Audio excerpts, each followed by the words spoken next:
Face converter starter ಅಲ್ಲಿ ಅಥವಾ combine starter ಅಲ್ಲಿ ಜ್ಯೂಸ್ ಲೈನ್ ಅಥವಾ ಸಿಂಗಲ್ ಫೇಸ್ ಅಲ್ಲಿ ಕನೆಕ್ಷನ್ ಹೆಂಗ್ ಮಾಡೋದು ಗೊತ್ತಾ? ನೋಡೋಣ ಬನ್ನಿ. ಮತ್ತೆ ಈ ವಿಡಿಯೋನ ಖಂಡಿತ ಸೇವ್ ಮಾಡ್ಕೊಳ್ಳಿ, ನೀವು ಸ್ಟಾರ್ಟರ್ ಸೆಟಪ್ ಮಾಡಿದಾಗ ಯೂಸ್ ಆಗುತ್ತೆ.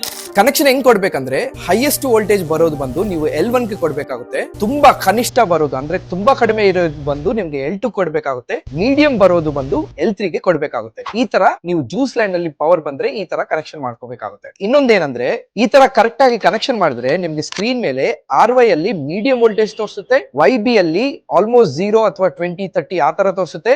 ಲಾಸ್ಟ್ ಲೈನ್ BR ಅಲ್ಲಿ ನಿಮ್ಗೆ ಹೈಯೆಸ್ಟ್ ವೋಲ್ಟೇಜ್ ತೋರಿಸುತ್ತೆ. ಈ ತರ ತೋರಿಸ್ತಾ ಇದ್ರೆ ನೀವು ಮಾಡಿರೋ ಕರೆಕ್ಷನ್ ಕರೆಕ್ಟ್ ಇದೆ ಅಂತ ಅರ್ಥ. ಇನ್ನೊಂದೇನಪ್ಪಾ ಅಂದ್ರೆ ಟೂ ಫೇಸ್ ಪವರ್ ಬಂದಾಗ ನೀವು L1 ಅಲ್ಲಿ ಹೈಯೆಸ್ಟ್ ಕೊಡ್ಬೇಕಾಗುತ್ತೆ, L2 ಅಲ್ಲಿ ಲೋವೆಸ್ಟ್ ಕೊಡ್ಬೇಕಾಗುತ್ತೆ, ಮತ್ತೆ L3 ಅಲ್ಲಿನೂ ಹೈ ಇರೋ ವ್ಯಾಲ್ಯೂನೇ ಹಾಕೋಬೇಕಾಗುತ್ತೆ. ಇದೆಲ್ಲ ಕನೆಕ್ಷನ್ ಆದ್ಮೇಲೆ ನಿಮ್ ಮೋಟರ್ ಏನಾದ್ರು ರಿವರ್ಸ್ ಓಡ್ತಾ ಇದ್ರೆ ಕೇಬಲ್ ಸೈಡ್ ಇರೋ ವೈರ್ ನ ಅದ್ಲು ಬದ್ಲು ಮಾಡ್ಕೊಳ್ಳಿ. ಅದಾದ್ಮೇಲೆ 3 ಫೇಸ್ ಪವರ್ ಬಂದ್ಮೇಲೆ ಮತ್ತೆ ಮೋಟರ್ ಏನಾದ್ರು ರಿವರ್ಸ್ ಓಡ್ತಾ ಇದ್ರೆ L2 L3 ನ ಅದ್ಲು ಬದ್ಲು ಮಾಡ್ಕೊಂಡ್ರೆ ನಿಮ್ ಪ್ರಾಬ್ಲಮ್ ಸರಿ ಹೋಗುತ್ತೆ. ನೆಕ್ಸ್ಟ್ ವಿಡಿಯೋದಲ್ಲಿ ಟೂ ಫೇಸ್ ಅಲ್ಲಿ ಬಂದ್ರೆ ಪವರ್ ಕನೆಕ್ಷನ್ ಹೆಂಗ್ ಕೊಡೋದು ಅಂತ ನೋಡೋಣ. ಈ ತರ ಸ್ಟಾರ್ಟರ್ ಬಗ್ಗೆ ಹೆಚ್ಚು ಮಾಹಿತಿಗೋಸ್ಕರ ನಮ್ಮ ಪೇಜ್ ನ ಫಾಲೋ ಮಾಡಿ. ನಮಸ್ತೆ.